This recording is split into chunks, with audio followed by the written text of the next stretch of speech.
Okay, so since today our class is going to be more uh, precise, more serious. So before we actually start our class, first everybody uh, physically, mentally be relaxed. Sit very comfortably.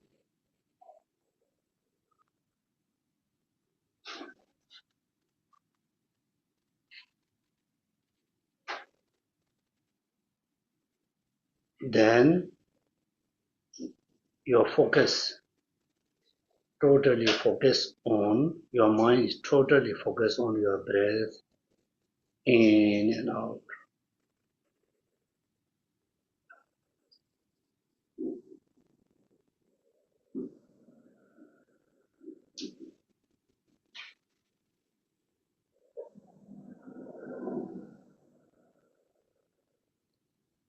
When you realize you are still breathing, means you are still alive. Many of our friends, neighbors, relatives, hundreds of thousands of people already passed away last year, last month, few weeks ago, maybe yesterday. So you are still survive, you are still alive. You must have a sense of rejoicement. You feel so happy, so rejoice. You are still alive. Even though you have some physical challenges here and there, still you are alive. Since you are still alive, so what you want to do in your daily life? So what is your objective? What is your goal to achieve?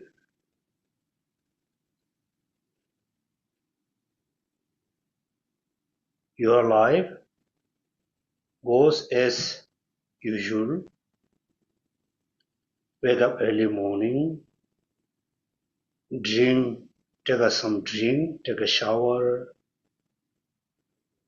do some exercise, have a breakfast, then go your workplace or you do things in your house until lunchtime. Then have a lunch, then go around, have a dinner, go around, sleep again. So you want to go your life same as usual, or you want to do something very meaningful, very different. I can guess, I can guess most of you, include me, we are quite tired, quite fed up with our daily kind of routine activities.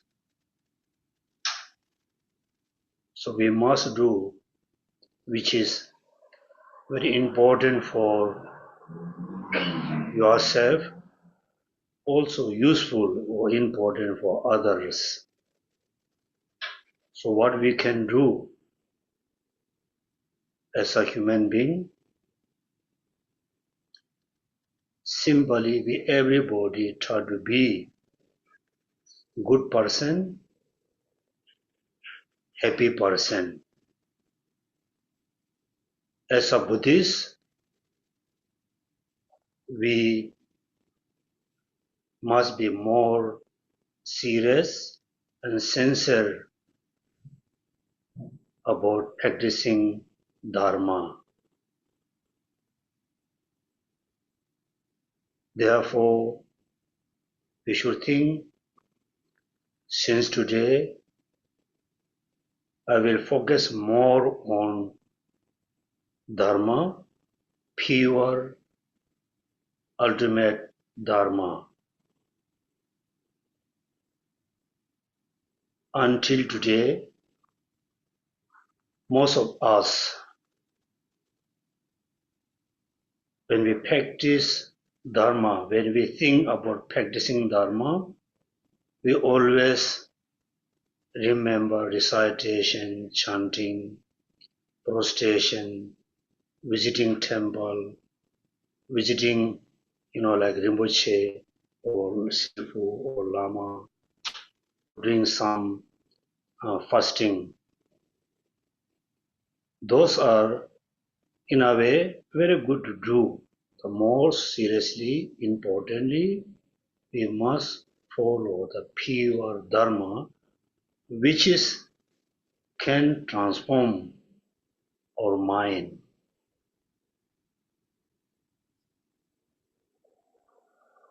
Also, we must make a, small commitments. Since today, I will do more practice rather than recitation and chanting.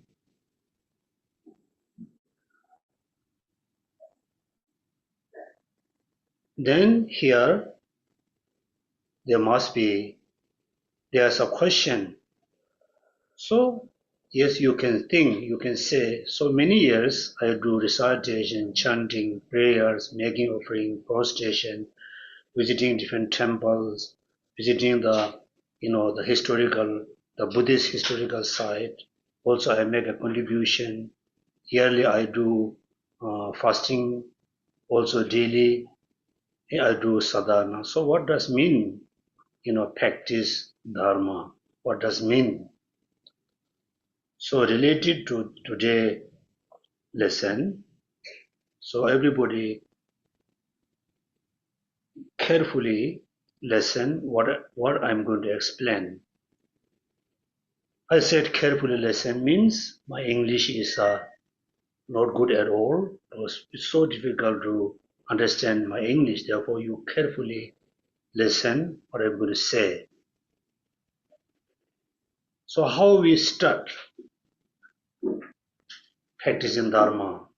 There's a order. There's a steps. If you jump in between, surely you cannot going to achieve realization. So, what is the order? What are the steps? Okay, first we everybody need to reflect the life of lower realms, the beings who are in lower realms. Reflect on the life of animals. Simply you can reflect, you can think about the life of the fish in the fish farm.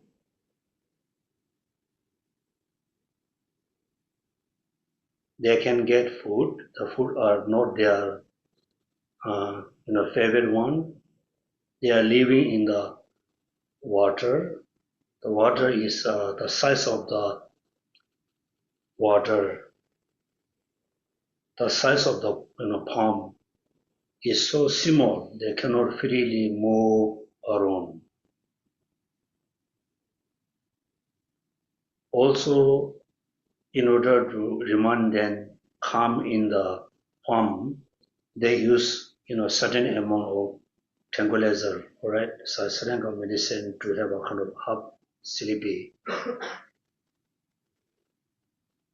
Therefore, the fish in the fish farm is actually present for the fish. Then the pig farm, cow farm. Even though the animal who freely moving in the forest, open space, also for the 24 hours, they have to go through a lot of difficulties, suffering, sense of fear, sense of uncontentment. Then think about the hungry beings. The beings are so hungry for few months, few years. For us, if we are very hungry, we don't get food for 24 hours, we feel so hungry. If we don't get a food for 2 days or 3 days, we feel so hungry. The hungry beings are having all kinds of sufferings. And the hell being is more, serious sufferings. So after you reflect on the lower realms, particularly the hell being, then you feel sense of scary, sense of fear.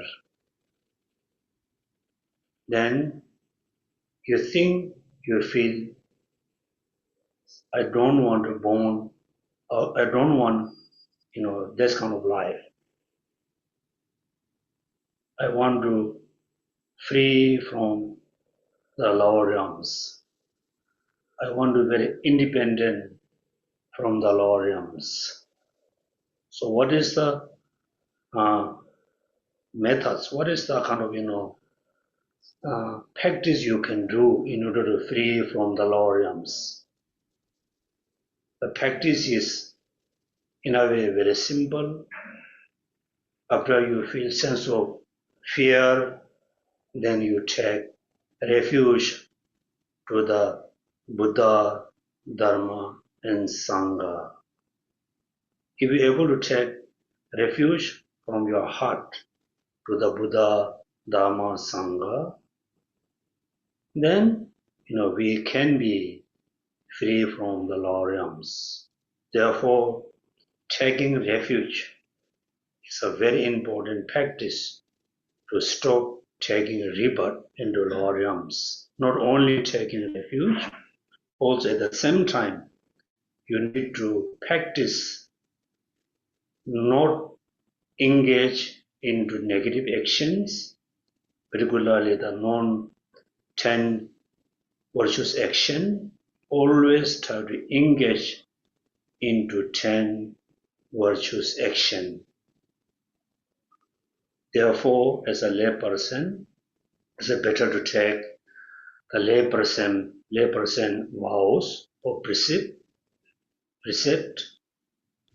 everyday practice 10 virtuous action, the non-10 virtuous action automatically going to stop and take refuge. This one we call the small scope path. The first step, you have to practice the small scope path, which is reflect on the lower realms, reflect on the life of the 3 lower realms, feel the sense of fear, scaredness, and take refuge. Every day practice the 10 virtuous action. Then step number 2, based on taking refuge, practicing 10 virtuous action, then reflect on the truth, the reality of the samsara. 3 lower realms and the 3 higher realms. So when you reflect on the, the reality of samsara, then we going to realize the samsara, the nature of samsara is suffering. The body we have taken for millions of years, its nature is samsara. No matter where we're going to born, lower realms, higher realms, still we are in samsara.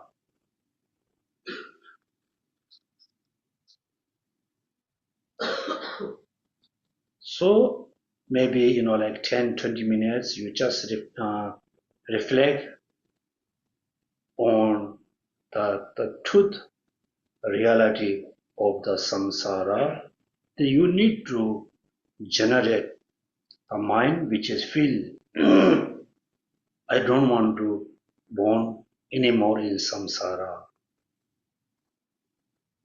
because taking rebirth in samsara means you are again entering, enter into more sufferings. Then there will be a question: why we have sufferings? Why the samsara is full of suffering? Who give us suffering? Who give all the sufferings? Where does all the suffering come from? Where? Then the answer is very simple. The suffering in the samsara, the suffering we experience every day, the problems and difficulties, most of them we facing every day, are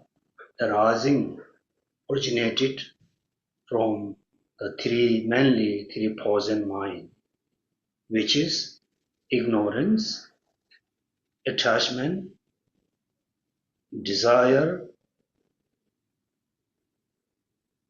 or anger and hatred.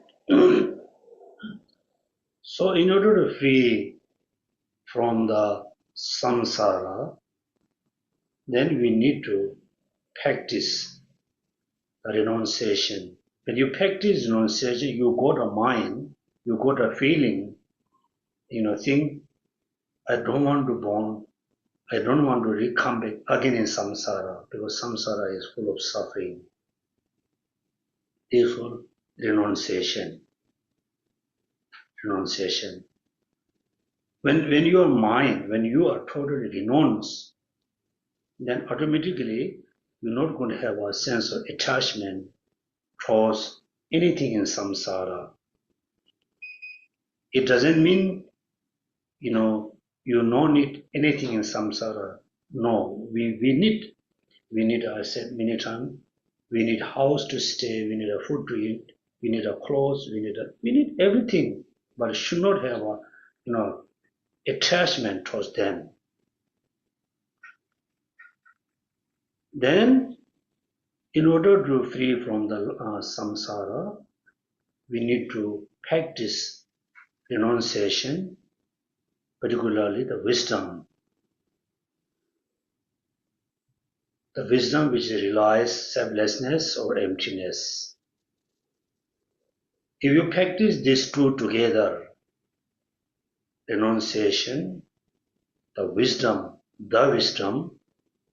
then gradually, so you're going to achieve liberation. You're going to liberate yourself. But in order to achieve liberation, it will take maybe many lifetimes.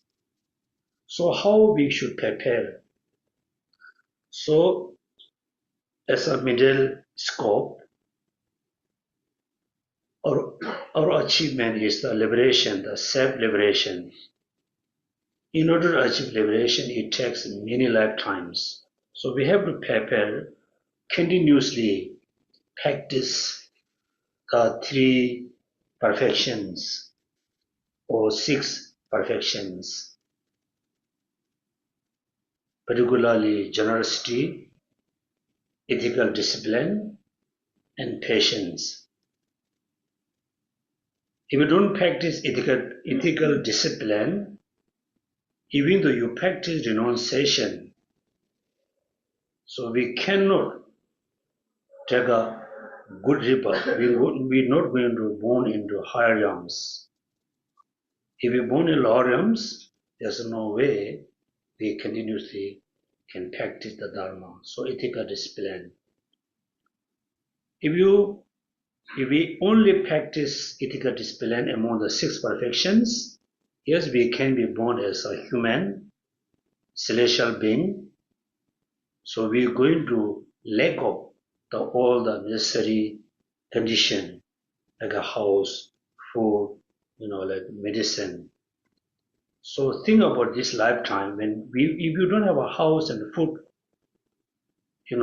surely we cannot practice Dharma. So second, we need to practice generosity.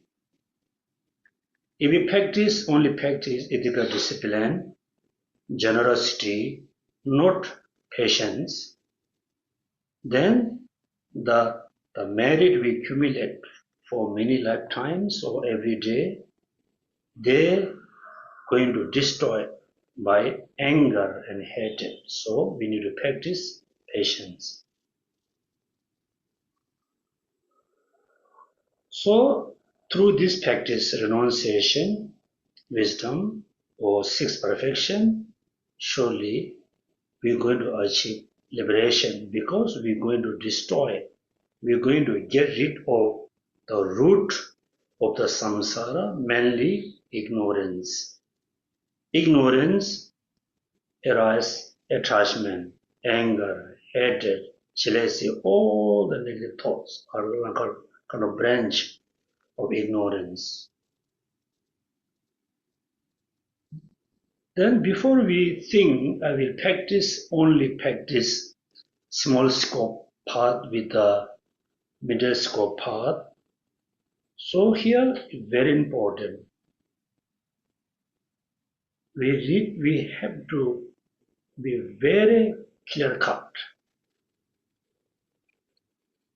What we going to achieve. Liberation, the complete Buddhahood. Now it is time to, decide, make a decision what we going to achieve. We got two options. Liberation, complete Buddhahood. We have to be very clear cut. We have to be very honest ourselves. We should not follow our Dharma friends. We should not follow only the teacher advice, Buddha teaching. We need to decide. If you really think, I don't think I can practice Mahayana, but you have a strong desire, to achieve complete Buddhahood. Yes, everybody have a desire. Even though you are a very simple person, you have a very strong desire to be, richest person in the world. It's okay, you can have a desire, but you think, can you or you cannot? Can you or you cannot? Based on your capacity, based on your ability. Yes, generally, all sentient being, of course, human being, all sentient being has the, potential to be Buddha, no doubt. Think about the two brothers, the great path and the small path. There's a two brother. One brother elder brother was very smart. He learned all the Buddha teaching. He followed perfectly Buddha. He can understood the Buddha teaching. The younger brother was very dumb. He cannot learn anything, even though he cannot learn in one sentence a day. Therefore, his elder brother asked him to leave the monastery. So he left, right? Remember the story? Then on the way, he met Buddha Shakyamuni because it was a Buddha lifetime. Then Buddha asked, why you are crying? Why you look so upset? Then the little monk said, I'm I have to leave because my brother asked me to leave. The Buddha asked why. He replied, I cannot learn anything. The Buddha said, you don't need to learn anything. You just, come with me back to the monastery. Every day you clean the temple, the courtyard, clean the monks, the slipper and shoes. Every day you clean the temple, the courtyard, the shoes. He was very, kind of dumb person. Through his own effort, follow the simple advice Buddha has, clean the dust, clean the dust. Every day he chant, he repeat the words, clean the temple. Then he realized the dust is not the external dust. It will be, the meaning is the inner dust, inner trash, you can say, ignorance, attachment, anger, hatred. What does mean clean? So I need to clean my inner trash, inner dust. Then he meditate on, the antidotes individually, meditate on selflessness. Then he achieved the arhatship. He become arhat. That means all sentient being has the potential to achieve liberation, to achieve Buddhahood, to able to practice bodhicitta. We have the potential, but sometimes it depends on our, effort. Therefore, if you think, I don't think I can practice bodhicitta, because in order to practice bodhicitta, there are 6 steps, right? If you really think, I don't think, you say, yes, I want to practice bodhicitta, but due to certain reason, I don't think I can practice bodhicitta, then you fully focus on achieving liberation. After you become arhat, then you can think about, second, becoming Buddha. You can think about, since you become a arhat, then think about practicing bodhicitta, achieving the complete Buddhahood. Clear? Somehow, due to your own merit or karma or your previous life merit, you think, yes, I want to achieve complete Buddhahood, therefore I want to practice bodhicitta. If you are sincere, very serious about generating bodhicitta, the first step, chapter number 1, right? Chapter number 1. What is the chapter number 1? Engage in bodhicitta. Guide to the Bodhisattva Way of Life. Chapter 1. Beneficial of bodhicitta. Right? So I said, I urge all of you, in the first chapter, you must memorize, like a 4 or 3 or 5 stanza. I know you don't have a time to memorize the whole chapter. You just memorize a few stanza, which is really can hit in your mind. So first you need to think, you need to reflect on the beneficial of bodhicitta, right? Then maybe like for a while you think about, you remember the benefit of bodhicitta, then you have a strong inspiration, you have a strong kind of desire for practicing or generating bodhicitta. Yes, which is very good. You have a very strong kind of inspiration or desire generating bodhicitta. So, in order to accept, in order to generate, cultivate the bodhicitta, we need two conditions. Two conditions. So what is the chapter number about? What's chapter 2? It's disclosure of wrongdoing. Huh? Disclosure of wrongdoing. The disclosure of wrongdoing, just a wrongdoing, right? Dikpa Shakpa mean. In Tibetan was very simple. Dikpa mean negative action, negative karma. Shakpa mean break down, cut many pieces, or tear the negative karma, exposure. Two conditions must be practiced.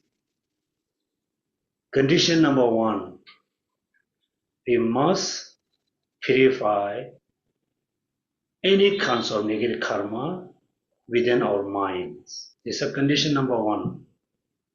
If you only focus on purification, always practice for purifying negative karma, also we are missing another condition, which is accumulating enough merit, right? Accumulate merit. So second chapter is chapter about purification and accumulating merit. Clear? Merit. So why these two is important? It's very simple. I think everybody you grow flower in the pot in your house. You grow flower in the pot.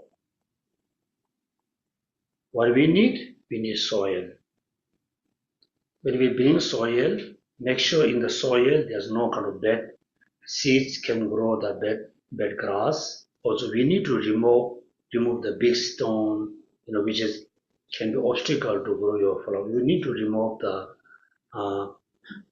bad kind of soil. Need to purify negative karma. If we only remove the bad soil within the soil, your flower cannot be grow. What you have to do?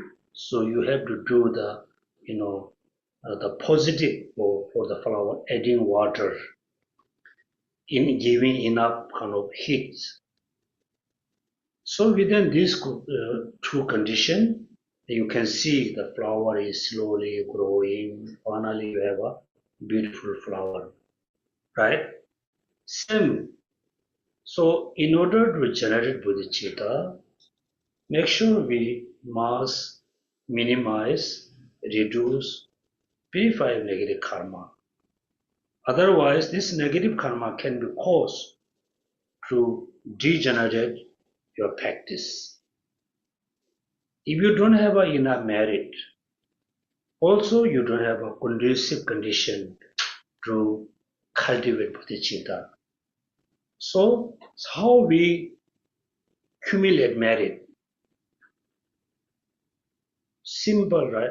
When you open any kind of prayers book in Tibetan language, which is translated into English and Chinese, no matter, even though we do medicine Buddha prayers, we do Tara prayers, many of you do sadhana, right? Remember seven limb prayers.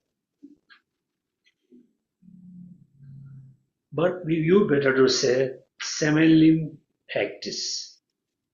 7 limb. So if you practice every day the 7 limb, these are the best way to accumulate merit. Also best way to purify negative karma. Right? So first remember the benefit of bodhicitta. Then think seriously, sincerely. Nobody force you to, you say, you must practice bodhicitta. No. You must willingly, happily think, I will practice bodhicitta. I will practice the 7 limb practices in order to purify negative karma, or also accumulating merit. Therefore, chapter number 2 is mainly for purification, accumulating merit. So, what is chapter number 3? Acceptance of Accepting bodhicitta. Now your mind is very clear.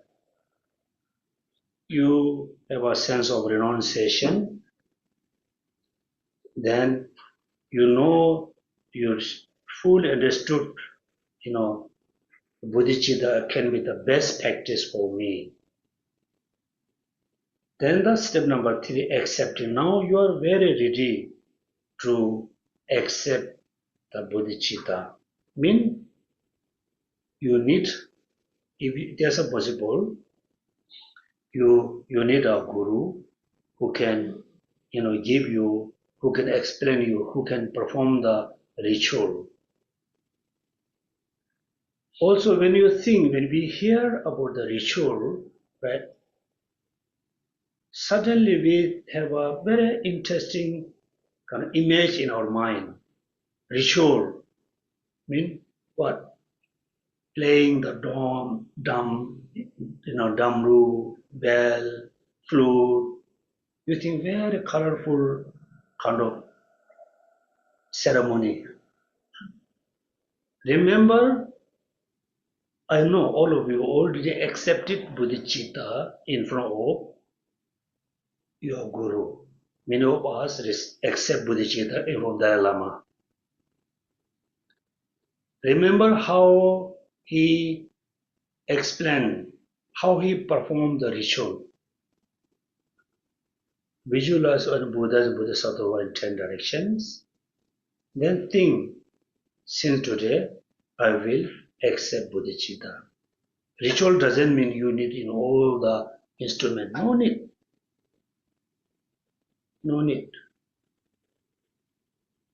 But so we are very ignorant. In a way, say very ignorant, or we are very strange Buddhist. I tell you one simple story happened recently. Someone passed away. They called me, asked me to go to do the funeral prayers. I said I'm alone, I cannot. And they asked me to organize one of the centers. Then I talked to the center. They went for one evening prayers. I know they use all the instruments, the flute and drum and damru or bells, very colorful things. Then the second day, I thought I'd go, if I know the family very well. I asked other 3 Geshes, we are 4 Geshe, went to the funeral. At the beginning, we chant for taking refuge, generating bodhicitta. We did a sur offering. Then we did the Guru Yoga and the inspiration prayers. 1 hour, 1.5 hour finish. Then they asked us to have a dinner. So while we are having dinner, the family said, wow, yesterday the prayer was so beautiful, it's so powerful. Means our prayer is nothing. We didn't use all the instrument. Right? Even though, let's say, in the future, when you're going to visit a temple, in the temple, there's like a few monks and nuns, or maybe a few nuns, they are doing simple chanting and go through meditation. You visit the temple, looking around, nice, nice. Then you move to the next temple. Wow, there's a few monks play all the instruments. You feel good energy, right? Right? So these are in a way, we are very ignorant, right? Therefore, what does mean ritual? It's the kind of simple kind of verses or chant, recite by the guru. Then we have to repeat after it. It's the ritual. Okay? So today our class, we are going to start with the chapter number. After you accept the bodhicitta, means you just have a inspirational bodhicitta, right? Inspirational bodhicitta means you really inspire to be Buddha, to believe in all sentient beings. You got simple inspiration to be Buddha. Remember the analogy I gave you. You really got the inspiration. You got a kind of very motivation to go to, big holiday somewhere. But you don't have the visa. You don't have the flight ticket. You don't have the hotel booking. Can you go holiday? Cannot. But you are lucky. You not get visa for many countries. Somehow visa, flight ticket, hotel booking. Right? Likewise, same way, you got after you generated inspirational bodhicitta. Second, what you need to do, you need to generate the engaging bodhicitta. Not just inspire. You need to really go practice of the bodhisattvas. Clear? So what is the chapter number 4? Conscientiousness, or you can say, in Tibetan we use, pa year. Pa year mean always be careful. When you're walking on the street at night time, there's no light, right? So I have to go through this street, the road. There's some kind of dangers there. When you're walking the roadsides, what you have to do? You have to be very careful, right? You have to be alert. You have to be very careful. Means since you accepted bodhicitta, you have to be very careful what you think, what you do, what you say. You have to be very careful because you already accepted bodhicitta. You generated bodhicitta.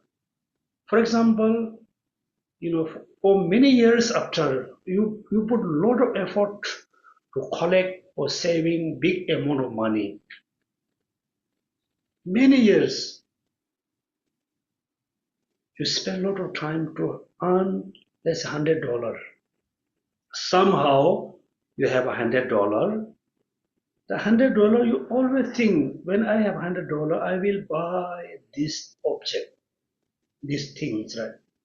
When you actually have the things in your hand, spend $100, of course we have to be very careful, right?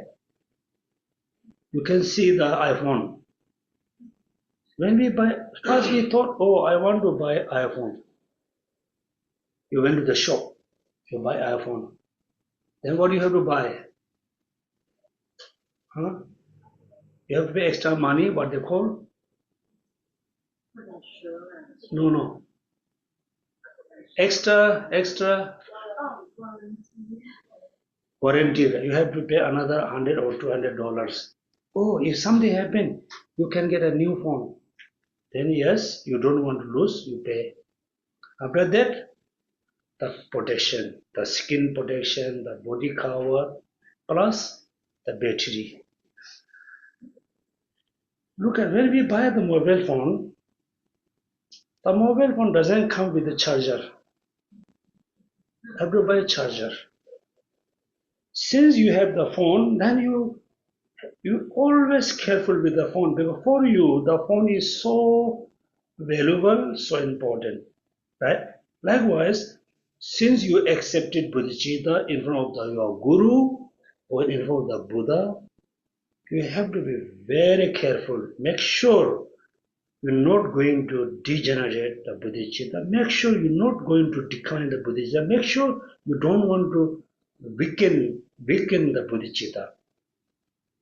Therefore, the chapter number 4 is conscientiousness or power. Always be careful. Right? So what is chapter number 5? Garden alertness. Now you can imagine, you understand the benefit of bodhicitta. You really understand, you really have a inspiration, then you accept it, then you practice the two conditions, purification accumulating. Then third, you already accepted the bodhicitta in front of the guru, so you got the inspirational bodhicitta, not the engaging bodhicitta. Right? So chapter number, so without having any chanting, we can conscientiousness, guiding alertness. So very, very important practice. So at the you can see, I hope you remember the chapter number 4. Stanza number 1. Can you read? Chapter number 4.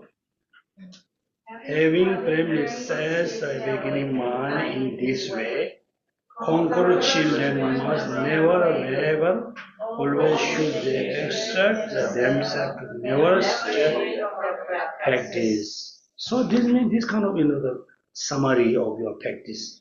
Since you accepted bodhicitta, you firmly seized the beginning mind this way, conqueror children like you. Since you already have the bodhicitta, you become conqueror children. You become Bodhisattva. Since must never, never, always should they extract themselves to never stray from the practice. Right, the practice.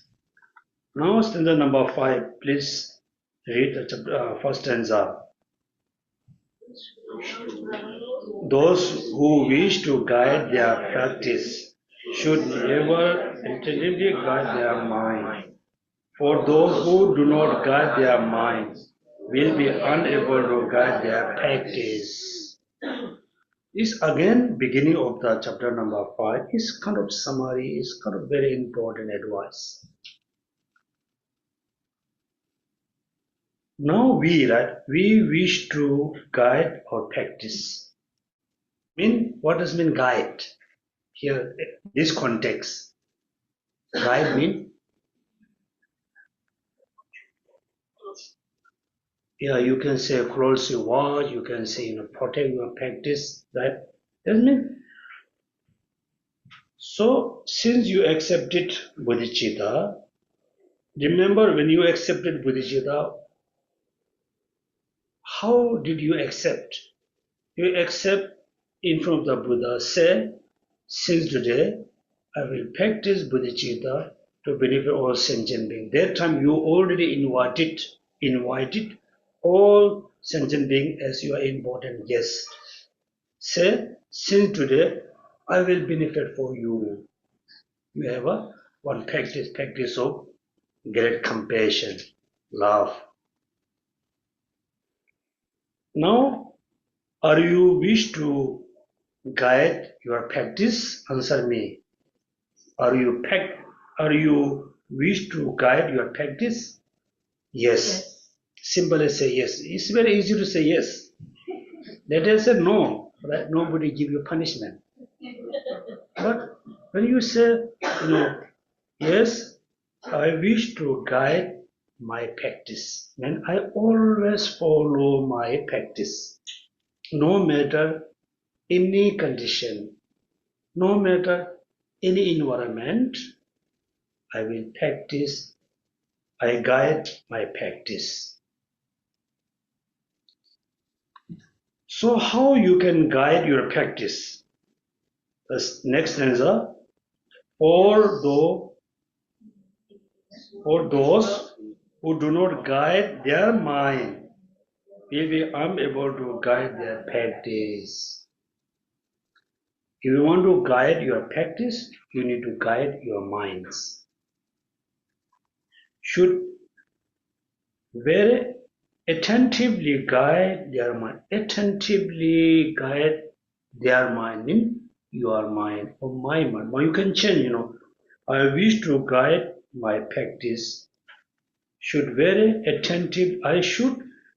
attentively guide my mind. The next one you can change. For me, who I do not guide my mind, I am unable to guide my practice. Clear? So you always remember this stanza. What does mean practice? What does mean guide practice? Mean you need to guide your mind. You need to, watch your mind. Watch, closely look your mind. So remember this stanza. Okay, so if somebody asks how you can guide your practice, your answer will be, answer me, how you can guide your practice. Guide my minds. Clear? It's very important because many of Buddhists, include us, we think I practice Dharma every day. Actually, we don't practice Dharma. We practice the culture and tradition. Right? Do you think so? Second stanza. In this world, a subdued and crazy elephant are incapable of causing such as harm as this misery of the deepest hell, which can be caused by the unleashed elephant of my mind. Now, our mind is like a crazy elephant. Right? In this world, unsubdued and crazy elephant are incapable of causing such as harm. Right? Let's say in Singapore, there's hundreds of only. Let's say there's 100, crazy elephant going around. 100 everywhere, Bishan, Muju, everywhere. How much they can harm? How much? How long? How much? Maybe they can kill, people here, there. Maybe they can destroy some planet here, there. They cannot destroy the big building, right? Even if they say every day kill, people, how long? 20 years, 30 years, 100 years, 200 years? Cannot. Elephant can live only, let's say 80 or 50, 60 years, then finish.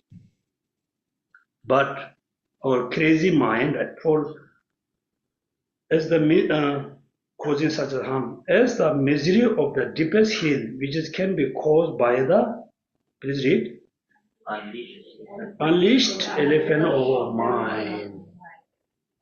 Now it becomes very serious. The miseries, the problem, the suffering is caused by whom? Unleashed elephant of my mind. Therefore, all the suffering we have actually caused by our own mind, right? Own mind. So this one, you no need to use any logic in this. You can feel based on your experience. Morning, when you wake up, you are very happy. You feel so happy. You just listening music. You are enjoying your breakfast. Suddenly, somebody make you very annoying. Annoying. What happened? You get angry, upset, argument. Then you feel. What do you feel? Do you feel happy? No, right? You feel very unhappy. You don't want to stay in the house. You want to get out of the house. You want to go somewhere, right? Feel suffering. The suffering which you are feeling, the suffering come from where? Come from anger, which is your mind. Number one. Number two, you are enjoying your breakfast. You are so happy. Your mood is very good. Somebody annoying, try to annoying. Someone criticizing you. If you control your mind, if you reach your mind to the pillar, you're okay. So we have a problem because when somebody annoying, I said in the past, our mind, we like a snake cobra. So when you move your hand, the snake just try to beat you, right? Act very fastly, very quickly. Act. Our mind is like a snake cobra. In this world, unsubdued crazy elephants are incapable of causing such a harm. Yeah, they can harm, but they cannot really have a great harm for us. As the misery of deepest hell, helping, which can be caused by the unleashed elephant of our mind. So what does it mean practice Dharma? What does it mean guide your mind? Your mind always have to be with the least. Right? However, please read 3.1, number 3. However, If the elephant of my mind is firmly bound of all sort of the rope of the mindfulness, all fear will be ceased to exist, and all virtues will come into my hand. Look at how simple, how practice Dharma is so simple. Now you need to know the order, right? First, let's say I am Bodhisattva. I generated bodhicitta, I accepted bodhicitta, I must, intentively practice the Dharma. How? So, I guide my mind. Why we have to guide our mind? Like our mind is crazy elephant. Like general, the crazy elephant can harm, here and there. They can harm maybe 20, 30 years, cannot harm hundreds of years, cannot harm for millions of years. But my crazy mind have such a serious harm for millions of lifetime. Therefore, I need to leech my mind. However, right, if the elephant of my mind is firmly bound on all sides by the rope of mindfulness, all fear will be ceased to exist, and all virtues will come into hand. Very simple, right? Don't you think so? Very simple.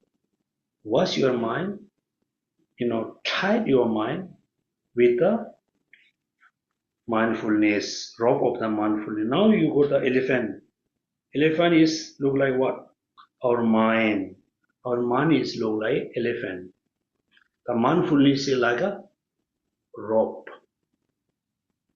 Okay, should not think, oh, I can read. You must try to understand. If the elephant of my mind is firmly bound on all sides, bound by what? Rope of mindfulness, then all fear will be ceased to exist, and all virtues will come into my hand. So in order to accumulate merit, in order to accumulate a lot of virtues, right, you don't need to spend a lot of money. You don't need to do, hundreds, thousands, a lot of things. If you can do it, it is good. Those are the not the important, most important one.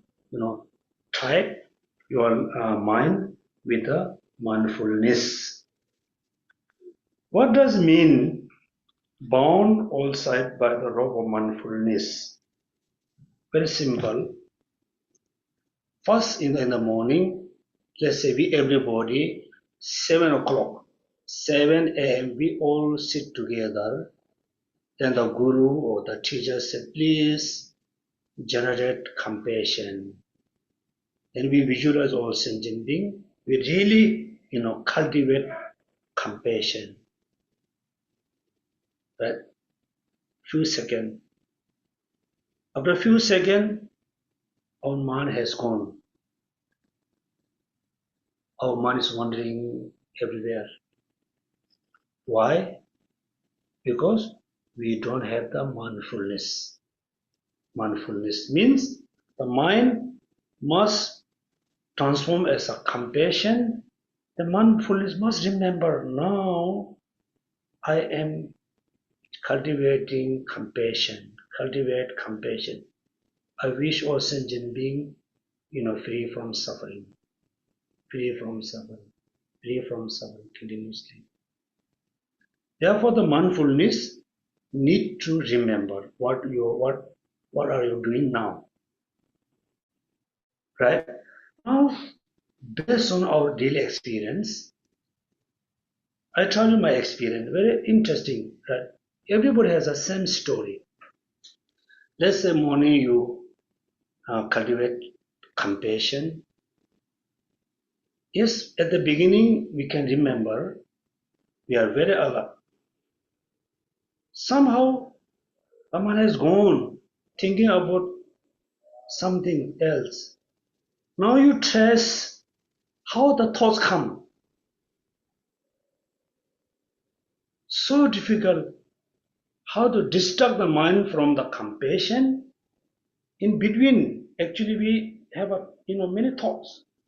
Then slowly when the thoughts become so big, then you realize, oh, now I'm not practicing compassion, I'm thinking about coffee shop. Right? Between when you realize, oh, I'm thinking coffee shop, I'm thinking food and drink, friends and house, family, village, temple. Between cannot remember how the minds act in between. Since today you must think, oh, 7 a.m. I start to practice compassion. Then 7 past 1 minute or 2 minutes, my mind is wandering somewhere. How the minds go there? Can you trace? Yes, if you very carefully, if you think carefully, you can test sometimes. Mostly not easy. You just test how the minds go there. So very important one. All fear will cease to exist, and all virtues will come into my hand. So remember the elephant, remember the rope. The mindfulness is like a rope, our mind is like an elephant. Why Buddha uh, use elephant analogy of our mind? Why the mind is like an elephant? Why not like our mind like a sheep, goat, tiger, donkey, horse? Why? Why elephant? Elephant body is so big, the biggest body. The color is almost 99% black, right? Black. So our mind is like a very powerful. Then taming elephant is not easy because it's very powerful, so big that we try to turn the elephant going to kill us. Therefore, likewise, our mind is like a black elephant. Such is very big, very powerful, black. Means our mind is full of destruction, excitement, ignorance, not easy to tame like elephant. It doesn't mean, oh, my mind is like elephant, I can tame it. You should not think. Right? Remember how the tanner tamed the elephant. The tamer of elephant, how the tamer trained the elephant. He needs two things. What are they? The hook with a very sharp, right? Hook, then rope. You can say mostly the elephant always tied with a rope. Right? Therefore, the rope is like a mindfulness. Then the hook is the alertness. Simple similar to object can tame the big elephant. So when we have mindfulness, alertness, we can tie our mind with the object of the pillar. Okay, now remember three object. Pillar, like a dharma. Mindfulness, like a rope. Alertness, like the tools, two objects. So our mind like an elephant. Since today, our mind have to tie with the dharma, pillar of dharma, with the rope which is mindfulness. Without mindfulness, okay, not the order. Without guiding mind, we cannot guide our practice. In order to practice or guide, we have to guide our what? Mind. In order to guide our mind, we have to apply mindfulness and alertness. Without mindfulness, you cannot guide your mind. Your mind is going everywhere. Mindful. That in our daily experience, that many of you say, "Oh, I collapse. I break my knee. I break my leg. What happened? Yesterday walking around, I fall down." How? You don't have the mindfulness. Because you are walking on the road, your mind is everywhere. Therefore, you got kind of injured. However, if the elephant of my mind is firmly bound on all sides of the rope of mindfulness, all fear will cease to exist and all virtues will come into my hand. When you read this center, you feel it's very easy to accumulate merit. Sentence number 4, read. Tiger, lions, elephants, bears, snakes, all forms of enemies, the guardians of the hell world, evil, spirit, and cannibals, will all be bound by binding my mind alone.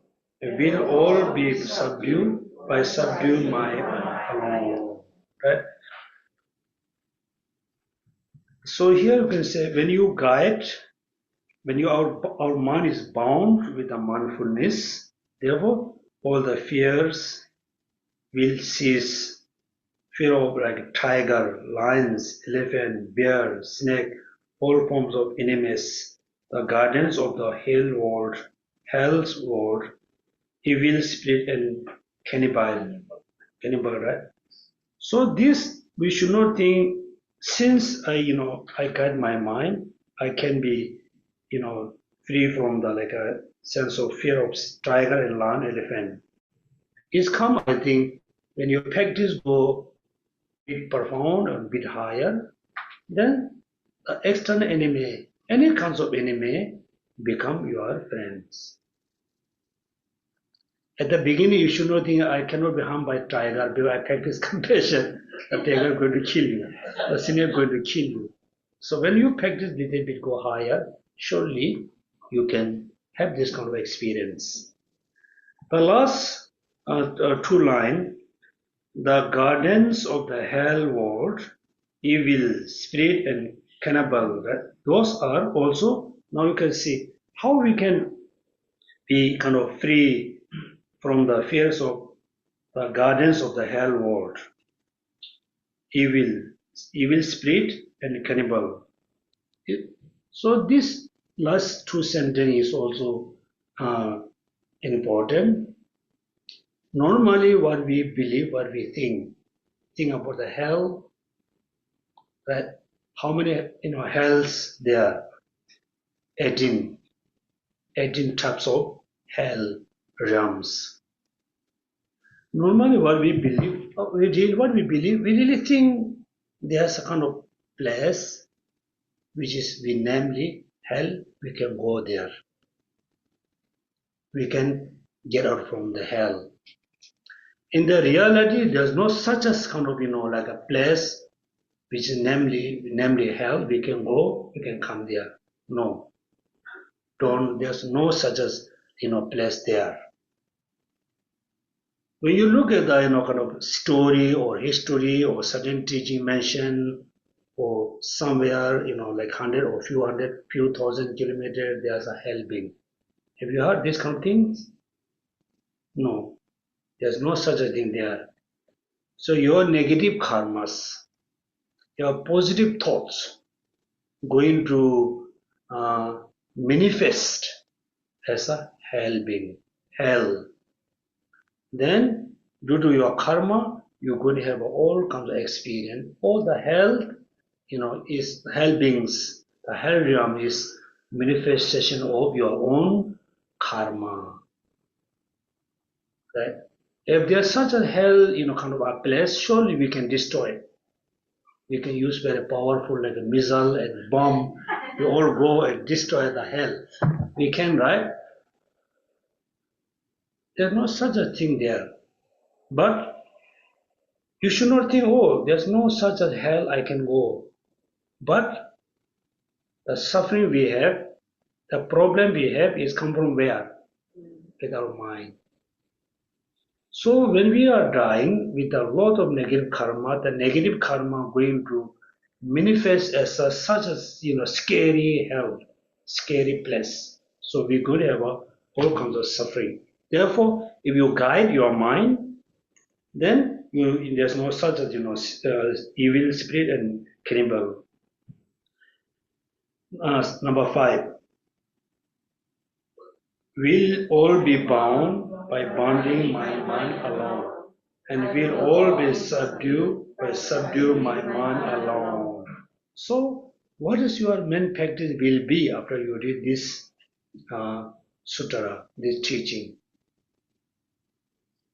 Will be bound by bonding my mind alone, and will be subdued by subdue my mind alone. So our responsibility, our practice is very simple. Always try to bound your mind, means to just control your mind and subdue your mind. Everything going to be subdued. For example, if somebody tell, oh, there's such a scary kind of ghost around there, then you feel scared. You feel scared. When you control your emotion, when you control your mind, and you go out, you cannot feel the sense of scary, sense of fear, because you control your mind. Number 1. Number 2, we always talk about, we need to control our attachment, anger, hatred. It's very true. We have to control. How we control them? Control your mind. So, don't you think so? The practicing dharma is very simple, but looks very complex, because we don't know how to practice dharma. Remember what Buddha said. There's always famous 4 lines. Remember in English.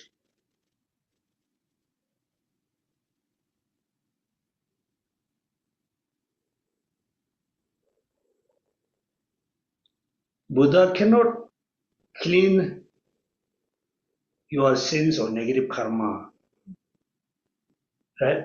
Then always do something. Therefore, the last one, you're going to be released after you realize emptiness.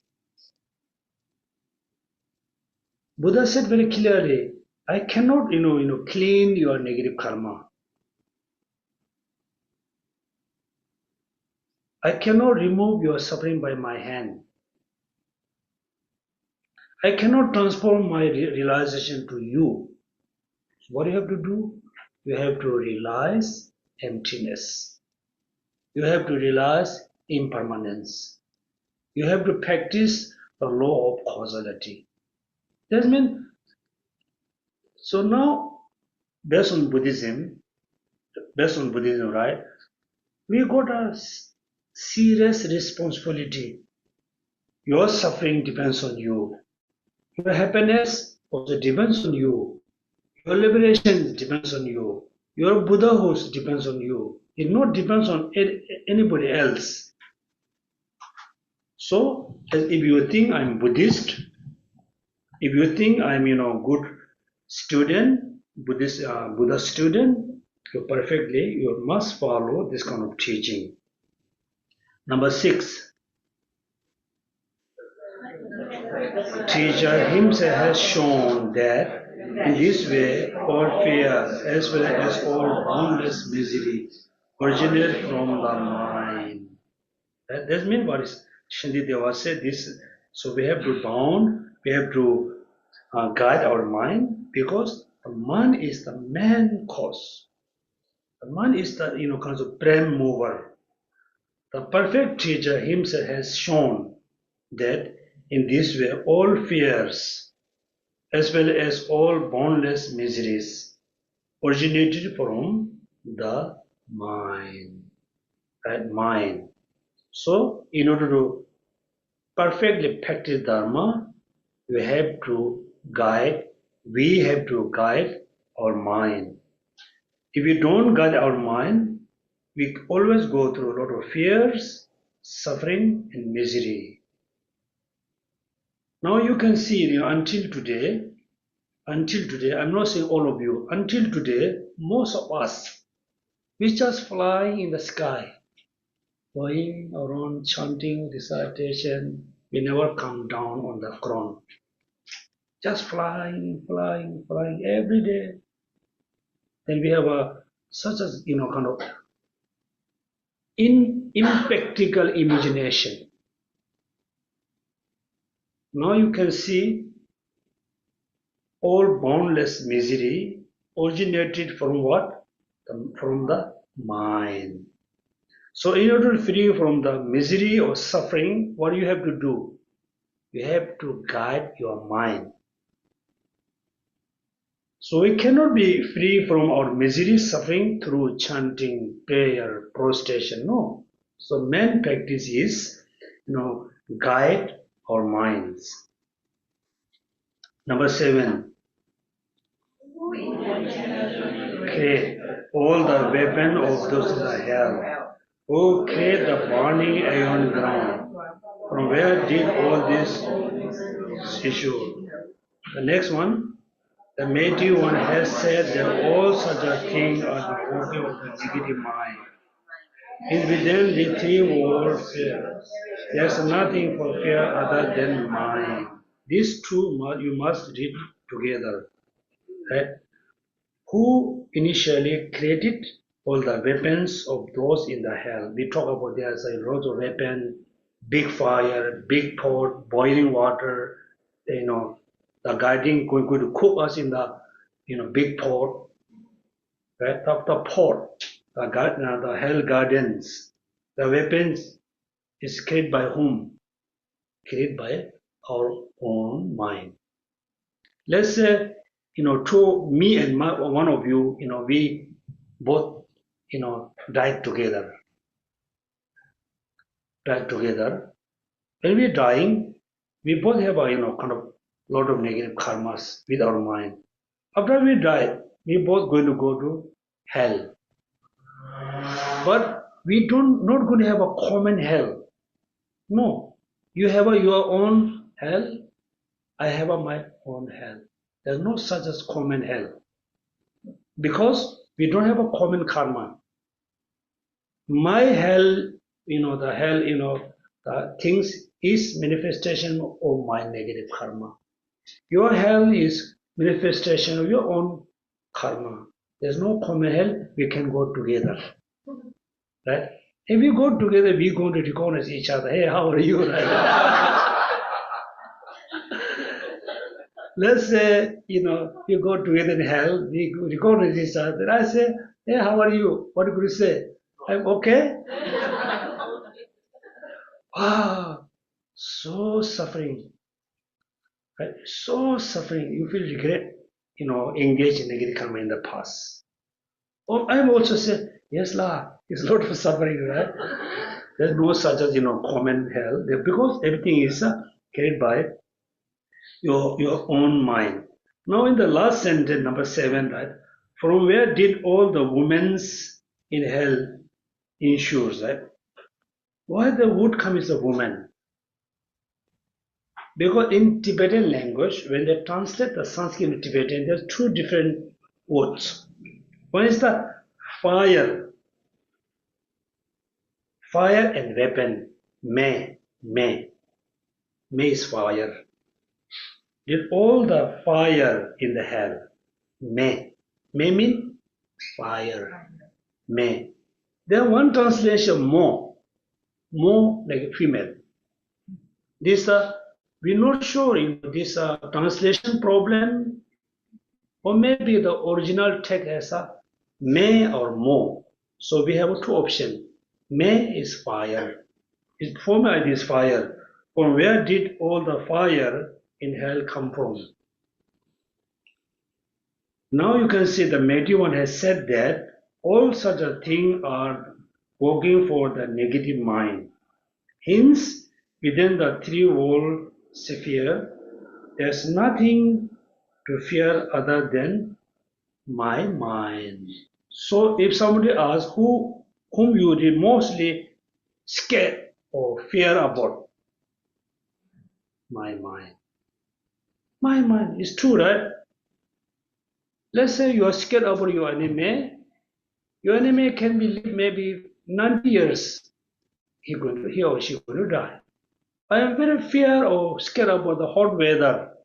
The hot weather can remain maybe a few months, can be changed. Or I am very scared about my future. I don't have a big saving. You can go through this kind of, difficulties. How many years?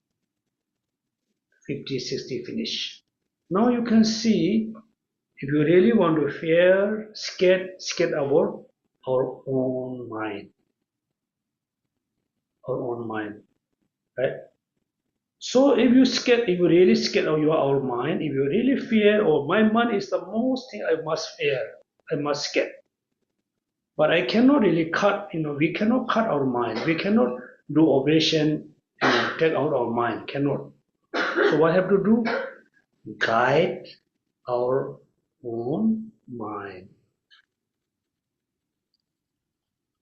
Even though this day, when you look at this day you can see a lot of, clip in the YouTube or Facebook or WhatsApp. There's so many people all over the world commit suicide. Why? I don't think the person think I want to commit suicide, I don't have a food and drink. I don't think they think, I want to commit suicide because I don't have a house to stay. Because the person cannot guide, cannot control the mind, therefore commit suicide. Remember recently what happened, there's a lot of online scammer. Finally, they, recently, more than I did 20 or 30 people, what do you call that? They don't use the kill, right, in China. Killed. They give a punishment. Execute. Many people are gone because execution. Because they're not able to control their mind. They are not able to guide control. Many of Singaporean friends are in the prison because they cannot guide their mind. They cannot control their mind. Now you can see the mind is so powerful. If you cannot control, you're going to have a lot of problems, suffering.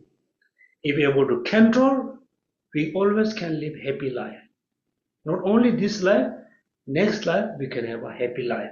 Therefore, the mind is so powerful, so important, we need to guide. Clear? Guide. Nothing fear other than my mind. Do you believe? Do you think so? Yes.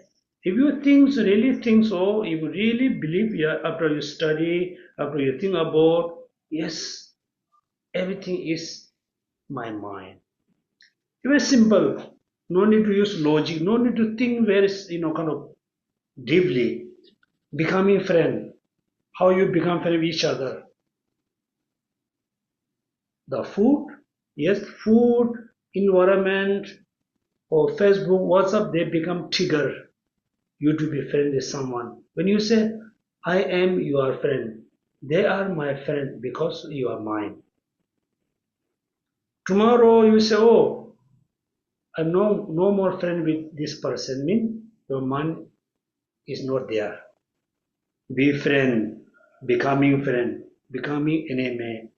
Everything depends on our own mind. Therefore, we need to guide our mind for 24 hours. Now, number 9. it becomes a little different. Now, until number 9, is mainly Shantideva said, show the point, we need to guide our mind because we need to guide our practice. Without guiding mind, we cannot guide our practice. Without control of mind, we cannot practice the Bodhisattva path in a proper way. So how we should practice? Subdue our mind. Without subdue our mind, we cannot subdue anything. So how we control our mind? Then the firmly bound all side of the rope of the mindfulness. So in order to guide our mind, we need to practice mindfulness. What does mean practice mindfulness? Very simple. You always need to remember, okay, now I am practicing compassion, bodhicitta. I meditate on impermanence. If you remember, this is the time for meditation. You can remember, right? Oh yes, I'm practicing bodhicitta. Suddenly the mind has gone, then mindfulness help you to continuously focus on the object meditation, right? Like a mindfulness and the mind and mindfulness like a two good friend. The mind is meditating on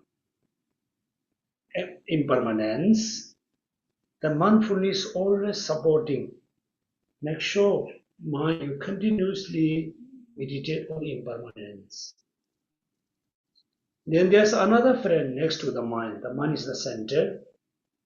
Then the mindfulness, alertness. Mindfulness helps the mind to continuously, practice.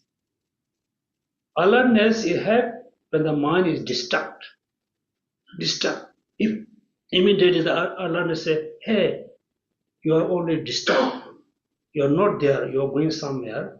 Then bring back again continuous practice. Therefore, mind, mindfulness, alertness, 3 merged together. Now the order here. First, the mind, focus what you are practicing. Yes.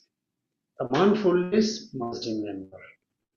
Alertness must aware. But without this thing, there is no such as meditation. Now number 8. So we need to guide our mind. Particularly, we need to guide our practice. So what are the practice we have to guide? How many practices are there? There are so many practices, right? So here I will read little bit from the Lamrim Chemo. Since today you also open Lamrim Chemo, okay?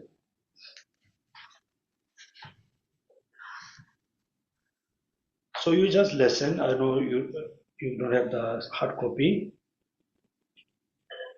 There's a two kind of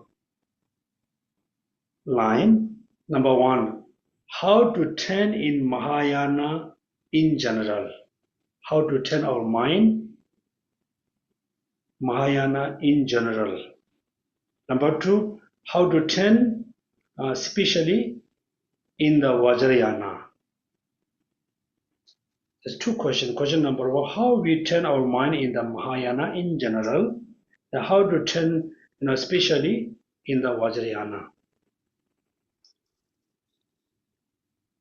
Then how to turn in Mahayana in general. There's a 3, establishing the desire to learn the precept of the spirit of enlightenment. That means establish the desire to learn the precept of bodhicitta, taking the vows of the conquered children. After establish the desire to learn precept, the how to turn after taking the vows. That means we establish, we learn, the precept. We establish the bodhicitta. Now, after you has taken the Bodhisattva vows, then you have the vows. Now the simple thing here, what the precepts are based upon, there are limitless, clear characterization, but if you arrange the Bodhisattva precept by tabs, you can include them all within the 6 perfections. That means there are so many practices you cannot count, like how many people in Singapore. If you count 1, 2, 3, 4, it takes maybe a few months, few years. You can count simply. In Singapore, maybe generally there's 2 types of people, male and female, simple. That within the male and female can include all people who live in Singapore. Likewise, there are limitless, Bodhisattva practice, but all the practices include into 6 perfections. Now you can see the order. After you have accepted the bodhicitta, so you have to practice the, you have to practice the precept, or you have to continuously practice the practice. What are the practice? 6 perfections. 6 perfections. Remember 6 perfections. What are the number 1? Generosity. Number 2, ethical discipline. Number 3, patience. Number 4, joy effort. Number 5, concentration. Number 6, the wisdom. You better add the wisdom. 6 perfection, right? Now I ask you one simple question. What does mean perfection of generosity? Perfection, right? Generosity. What does mean? How you can practice generosity? Generosity. How you can practice generosity? Sharing Huh? wealth or sharing knowledge What does it mean sharing wealth? or fear, protecting one. What does mean contributions? generosity mean making contribution? There's 1. And 2 is sharing Dharma knowledge. Number 3 is Giving life. Protect others from fear. She said practicing, perfection, generosity of perfection, generosity means giving the physical things like food and clothes. 3 reasons. Then also sharing your knowledge. Number thing, we say giving life, release, beings from the, let's say you do the fish liberation, right? All of you going to agree? Do you have any different new idea? What does mean generosity? Perfection, generosity mean? Huh? Giving without expectation. Okay. Let's say you are giving $1 without having any expectation to someone. Do you think this is the perfection of generosity? I know everybody has a same idea, similar kind of understanding. Generosity means you think you need to give something. You give a food, you give a knowledge, you give a, like a life. You think you need to give something, right? Tibetan we call chimba mean giving, chimba. So how should we practice the generosity? Now you can read number 9. Please read number 9, sentence number 9. For the elevation of the world gravity, the six beings are still striving now. In what mean did the previous Buddha perfect it? Right? So now this is the actual definition of meaning of the generosity. When we think, perfection of generosity mean look like you are giving everything, then there's no more, poverty, right? We think this way.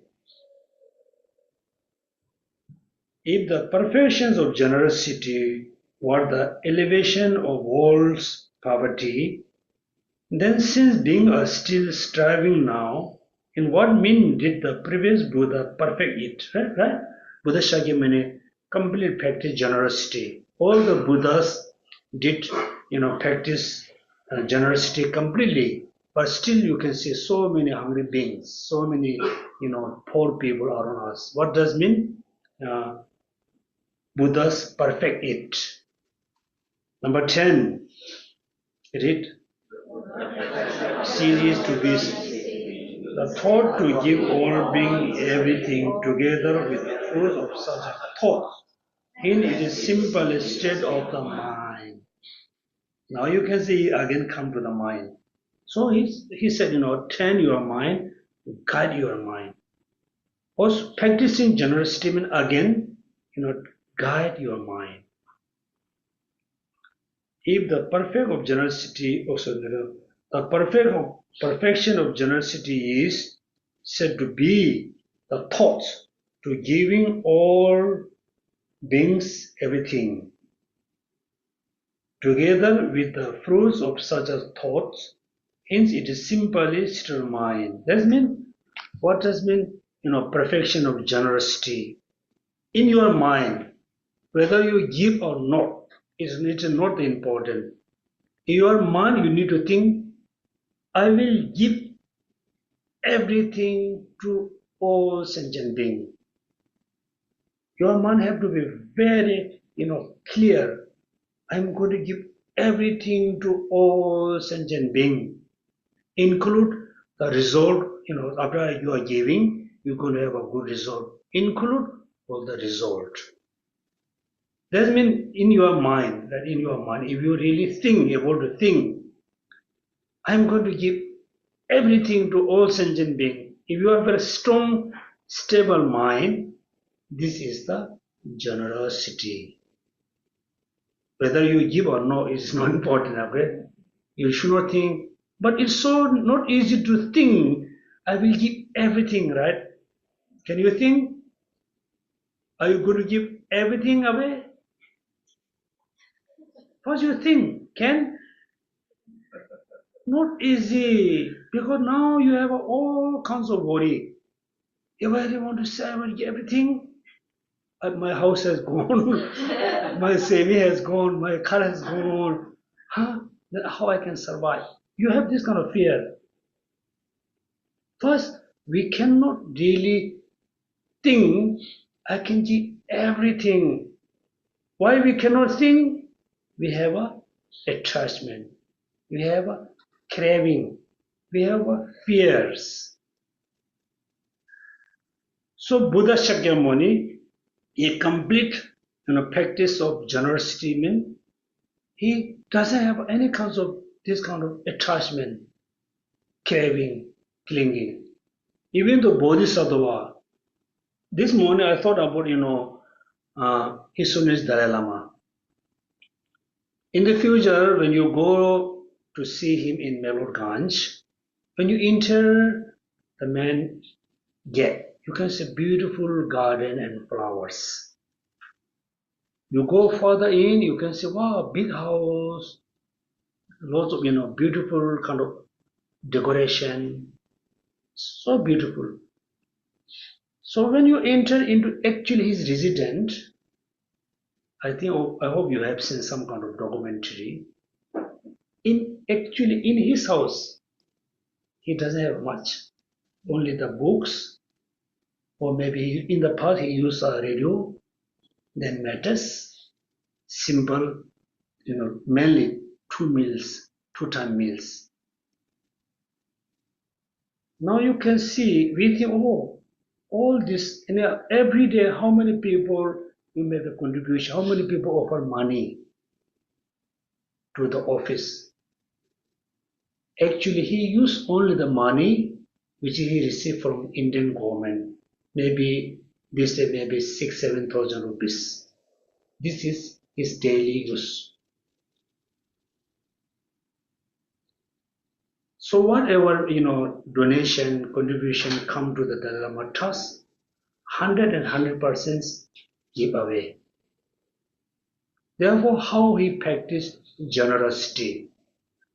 For us, very different.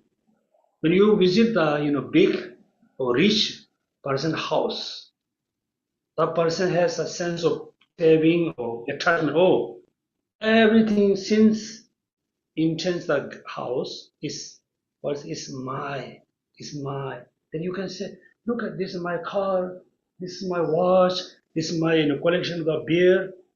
Everything is mine, mine, mine, mine. But His Holiness Dalai Lama, he doesn't have this thing. For him, everything for others. Right? Therefore, yes, it's not easy to think I'm going to give away everything for others. No attachment, no fear, no doubt. It's not easy. But we have to learn. I'm going to give away everything. Right? Whether we want or we don't want one day, what happens? Whether you want or don't want, you have to leave behind everything, right? Then better to think before you die. Therefore, you can see the last moment I said many times when I teach the Bardo, this moment we can think, oh, I can practice compassion, generosity, bodhicitta while I'm dying. This time we can imagine. Also you can think, I can. Actually, when you are dying, not easy. You look around, you can see your friends and family. So you so strong attached to them. You cannot remember Dharma. Not easy. Particularly you will think about your saving, your car, your big house, your expensive jewelry and watch. Again, you cannot remember Dharma because of the attachment. Since today, if you think, yes, whatever I have, include my body, I'm going to give away everything for others. You need to learn the detachment. Then one day somebody asks you to give the books, you can give happily. Right? So what does mean? So this is a very important instruction. What does mean generosity? Now you understand what does mean generosity. Number 10, number 11, ethical discipline. Okay, without reading this stanza, what does mean practicing perfection of ethical discipline? What does it mean? Huh? Yeah, not harming, not killing, this thing, right? So, yes, now here you need to think a little bit different. If you have taken the lay person vows, make sure you are not going to against your precept. As a audience, make sure no, you are not going to against the monk vows. If you have taken the Bodhisattva vows, make sure you are not going to against the Bodhisattva vows.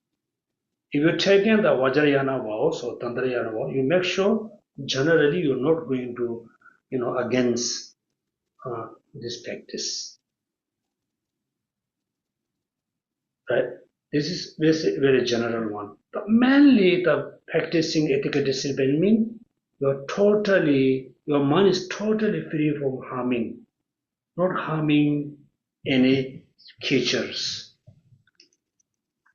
Now we did number 11. Nowhere has the killing of fish and other creatures been eradicated, for the attainment of merely the thought to forsake such a thing for patience or moral discipline. Yes, simply, yes, you can release a fish, like pork, or in Tibet or Ladakh, we release the cow and sheep. This is one. That means you are free them from the killing. Since we liberate, since we do the liberation, we liberate 20 yak. You cannot use it, you cannot kill. Other people know, oh, this animal is liberated.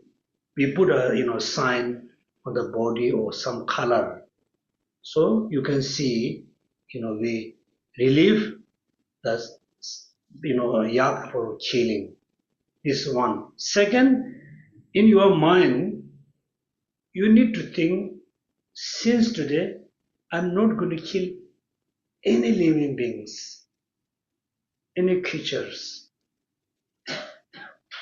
Yes, this you can think, right? You can think, yes, since today, I'm not going to kill any sentient beings, but I have a problem in my kitchen. Answer, right? It's very interesting. You clean the kitchen, somehow if you drop little things, the ants come.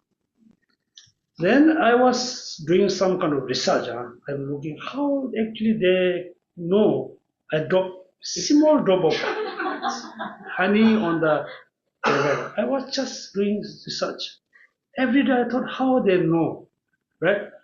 Even though you drop little honey on the ground, after 10 minutes you can see the ant already came there. Do you know how they come? Have you realized? Smell? No. So I was doing everything. I thought, how it's very interesting. They just immediately after 10 minutes, it's come around. Then I drop a small honey on the kitchen table. I just waiting and waiting for maybe 10, 20, maybe 1 hour. I just waiting.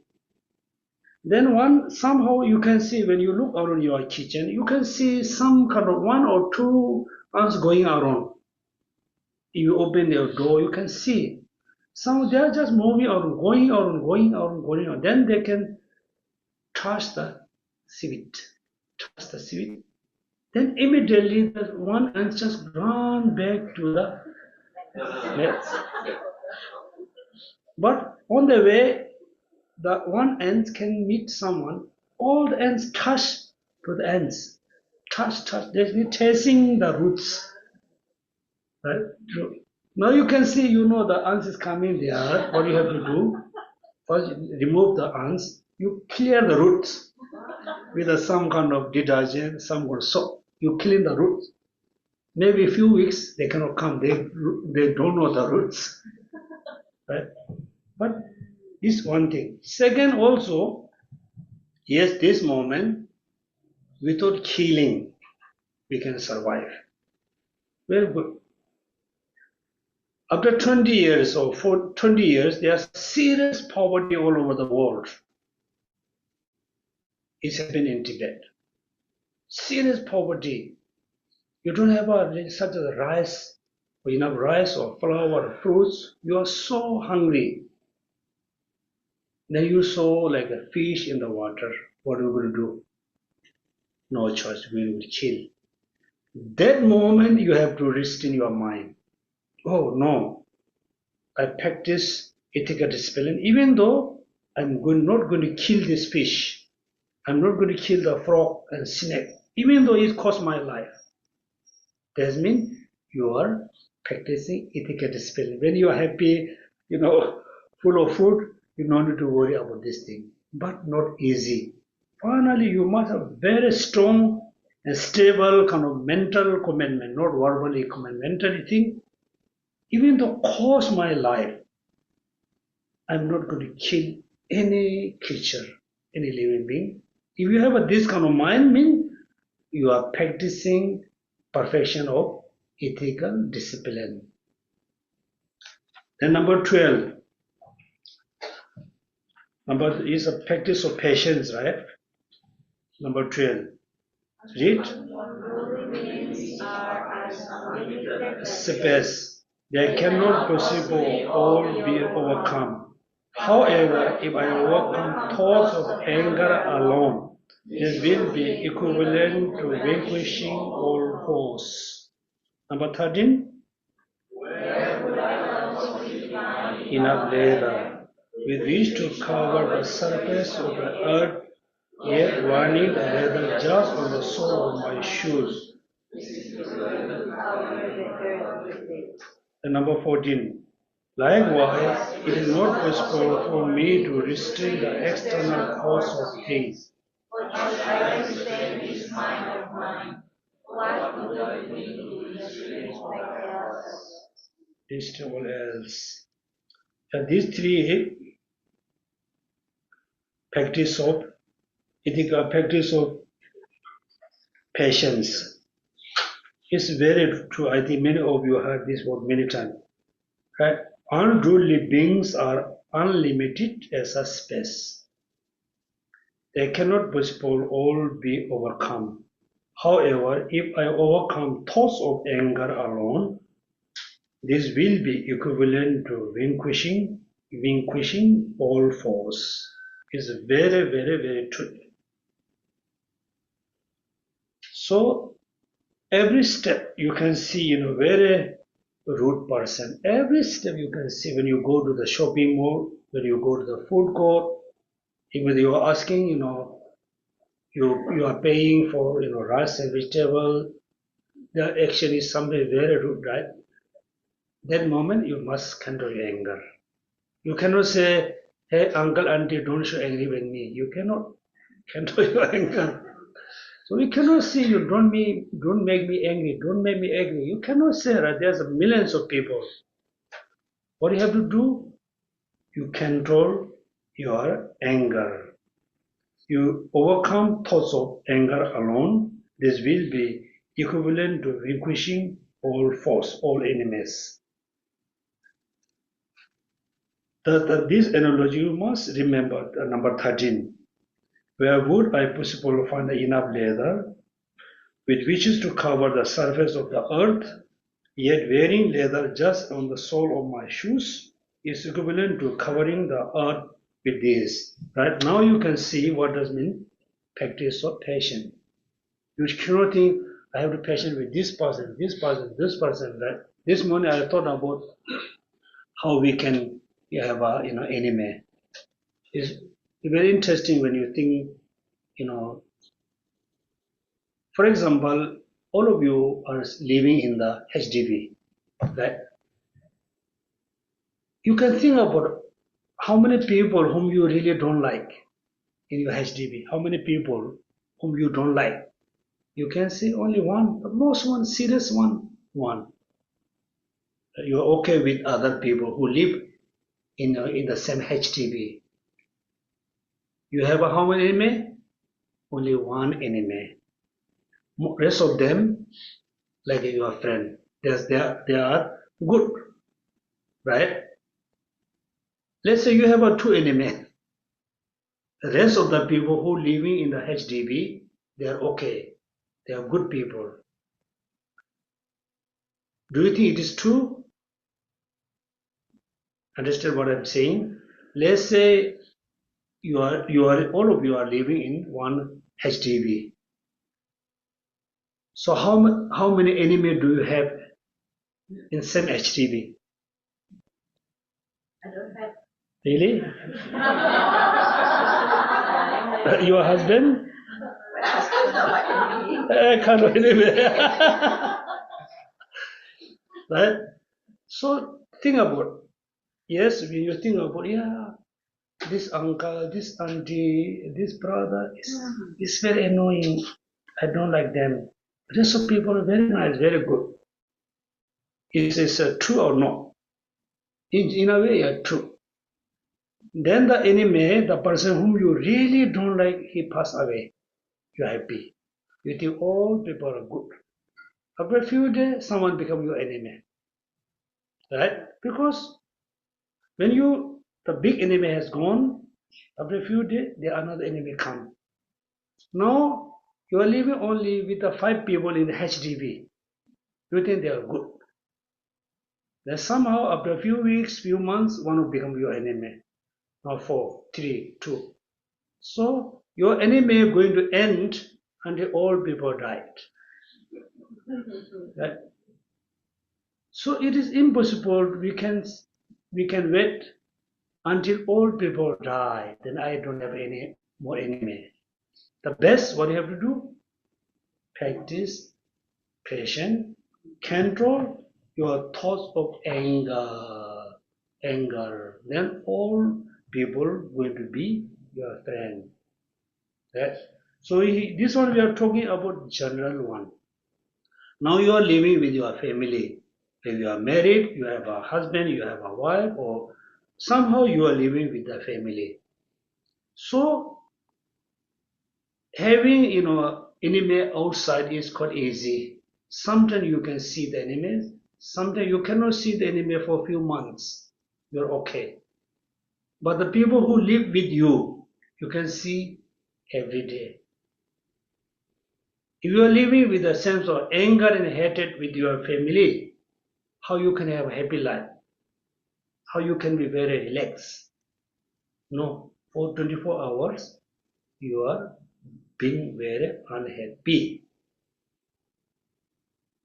So in order to have a happy life, live happy life in the one family, what do you have to do?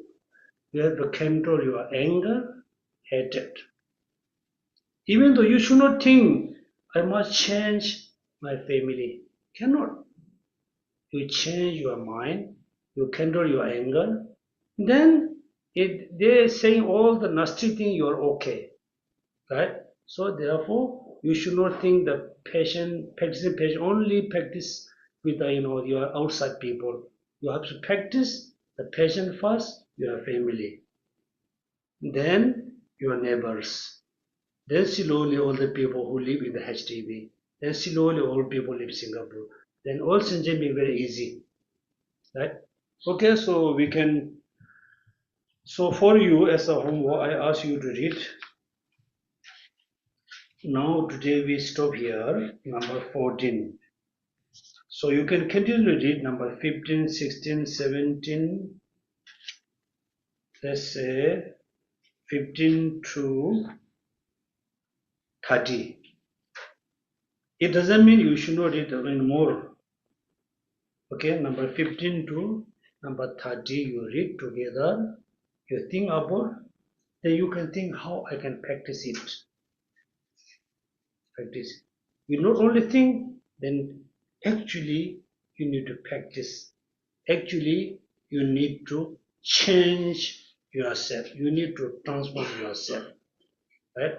I hope after you reading this book, your concept of practicing generosity, ethical discipline, your understanding of practice Dharma can be changed. Okay? Okay, at the end we do dedication with a direct motivation. This morning we did accumulate a lot of merits. All the merit we have accumulated this morning. First, we dedicate ourselves to able to practice bodhicitta with the six perfections, particularly dedicate the merit to able to guide or practice, guide our mind with the alertness and the conscientiousness and mindfulness.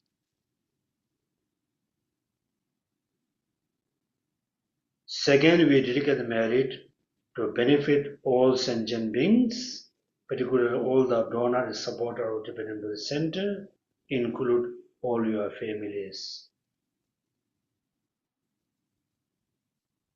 Last, we dedicate the merit to live long life all the lineage guru in different tradition, particularly His Holiness the 14th Dalai Lama, and dedicate the merit for world peace.